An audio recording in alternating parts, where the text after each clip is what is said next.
If you are capable of causing depression to yourself, I'm saying this not without any concern for your illness or not due to lack of compassion, because that is the nature of what's happening to you. If you're causing depression to yourself, you are able to generate substantial amount of intense emotions and thoughts, but in the wrong direction. If you don't have very strong emotions, very intense thoughts about something, you cannot get depressed. It is just that you are generating thoughts and emotion which work against you, not for you. So you are strong enough to cause depression to yourself because for you to cause a mental illness for yourself, unless you're pathologically ill, which is just a small number of people, rest are all self-created. Most of them are self-created. A few are pathologically ill, they cannot help it. It just comes from within because of genetic and other factors. Almost everybody here,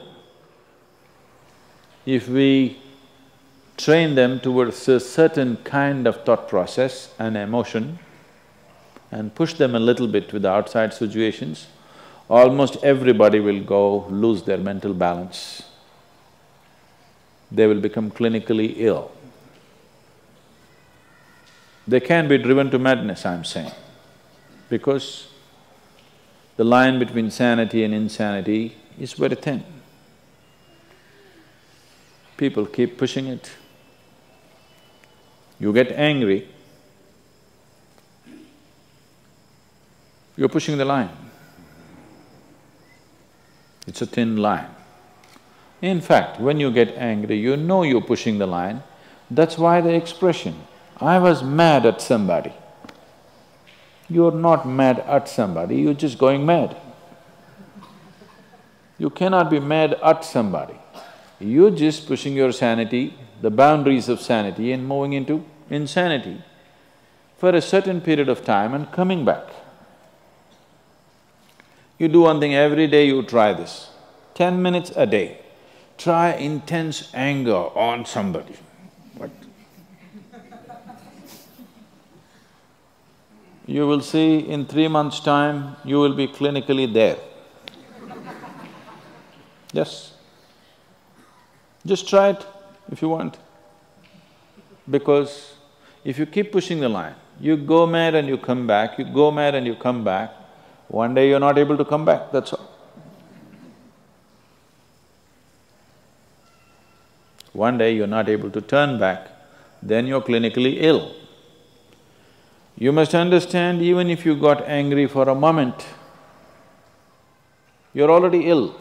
Maybe you don't get the certificate of diagnosis. They don't slap a certificate on you that you're gone, but you are going, isn't it? You think it's your right to throw tantrums, you think it's your right to get angry with people, you think it's your privilege to be depressed so that you'll get attention from somebody. You keep playing this, one day you will not be able to turn back. Keep crossing the line every day, one day you will see you cannot cross back. That day, you need a doctor. Till then, everybody needed a respite from you,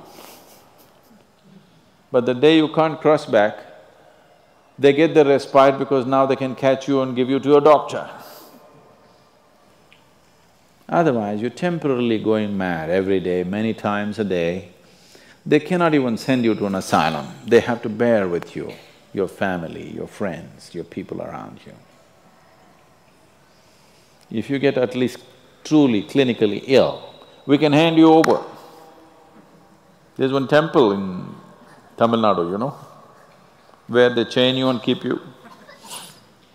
Where there is no hospital, no psychological for ailments, there's no hospital, there is a temple that somebody created which is supposed to push people back into sanity. So, families just take them and leave them there, they're shackled and left in the temple. You give them some money, they'll feed you, and you're just there like an animal, tied up. I think if hospitals were run like this, a lot of people wouldn't go crazy. They would maintain their sanity. Right now it's too deluxe. If you make hospital extremely comfortable, it'll become an incentive to become sick. And you have incentives in your life to become ill, right from your childhood. You got the maximum attention only when you fell ill. When you are happy, they screamed at you. When you squealed in joy, they screamed back at you, adults. You… then boo-boo, boo-boo, boo-boo, boo-boo. When you are a child, physical illness is good because you'll get attention from your mother and father and everybody around you, and you don't have to go to school on that day. So you learn the art of falling physically ill. But once you get married, you learn the art of becoming mentally ill. Because if you want to get attention, you go sit in a corner, act depressed, people will pay attention to you. So, you keep playing this game, one day you're not able to cross the line back. That day, you're clinically ill. Unfortunately, in many ways, not just in the way that I said now, in many different ways, I would say 70% of illnesses on the planet, all kinds, are self-created. Even if you get an infection, there is a way. If you keep yourself in a certain way, physically and mentally, the virus and the bacteria will not work the same way as it works upon somebody else. If you set yourself like this, no matter what's happening, anyway, I have to go and do this, this and this. There's no break from that. The last 29 years, I have not been able to cancel one program because I'm running temperature, I got a cold, I got this, I got that. It doesn't matter what's happening, what you have to do, you anyway have to do. You can't turn back on that. Either out of your commitment or you have a boss like that. One way or the other, if it happens, then you will see, you will not at all fall sick so often. Because if you have temperature, you still have to go. If it's summer, you still go, right? Now, a lot of people don't go. It's a little hot outside, they don't go and work. Little cold outside, they don't go and work. A little raining, they won't go and work. A snowflake, they will not go and work. This is just weather. So for every change in weather, if you have the comfort of covering yourself in a blanket and lying down, once you create that, your body will learn to fall sick as often as possible. If you just keep it this way, it doesn't matter what it is, anyway I have to go and do what I have to do, you will see your body will just bounce back as quickly as possible, even if it gets the worst kind of infections. So, you just have to set the necessary conditions for health, necessary incentives for health, both for yourself and your children if you have them. Do not set incentives for sickness. The child is sick, observe him from a distance, never go cuddle him. He knows that's the worst time of his life and he knows he has to get well soon. And give him the best attention when he is joyful. You will see he naturally learns from within. His very chemistry will learn that it pays to be joyful, it doesn't pay to be sick. If you make this very clear to your own biology, to your own chemistry and to everybody around you, you will see people will not fall sick as often as they are right now. So set that up for yourself. You will see you will get healthy. If you can turn your mind this way, you can also turn it this way. I want you to understand this.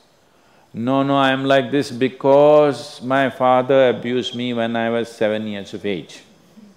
If you know all that bullshit, you can as well turn yourself around, isn't it? It's time.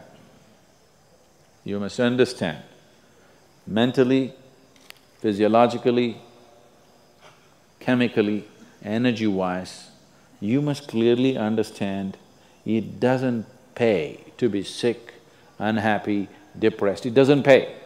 To be joyful and ecstatic, it pays. If you make this clear to all these people inside, they will all behave properly.